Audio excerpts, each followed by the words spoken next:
ছেলেদের নাকি বিয়ে করলে ফ্রিডম চলে যায়, অনেকের এরকম ধারণা থাকে আর কি, যে বিয়ে করলে ফ্রিডম চলে যাবে। অনেকে তো আবার এরকম ভাবে বিয়ের পরে বউরা মারবে। অনেকে কি, আমি নিজেই এরকম ভাবতাম যে হয়তো বিয়ের পরে বউ আমাকে মারবে, কিন্তু বিয়ে হয়ে গেছে এতদিন, নিশ্চিন্ত করে তোমাদের বলতে পারি যে এগুলো কিচ্ছু হয় না। পায়ে ধরে ক্ষমা চাইলে ঠিক ছেড়ে দেয়।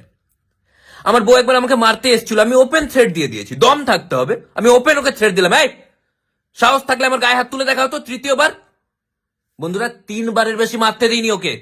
অনেকের আবার এরকম ধারণা বিয়ের পরে আমরা আড্ডা মারতে পারবো না, আগে কত সুন্দর আড্ডা মারতাম, বউ কল করে ডেকে নেবে। এতদিন বিয়ে হলো, এখনো পর্যন্ত বউ কখনো কল করে আমাকে ডাকেনি আড্ডা থেকে, কারণ আমি আড্ডা বাড়িতেই মারছি। তার মানে এই নয় যে আমি বাইরে আড্ডা মারি না। আমি একবার বাইরে আড্ডা মেরেছিলাম, আমার বউ কল করে দিয়েছিল। বাড়িতে এসে থ্রেট, সাহস থাকতে হবে তোমার। বাড়িতে এসে আমি ওপেন বললাম, তোমার সাহস কি করে হলো? বন্ধুদের সামনে আমাকে কল করার তোমার সাহস কি করে হলো?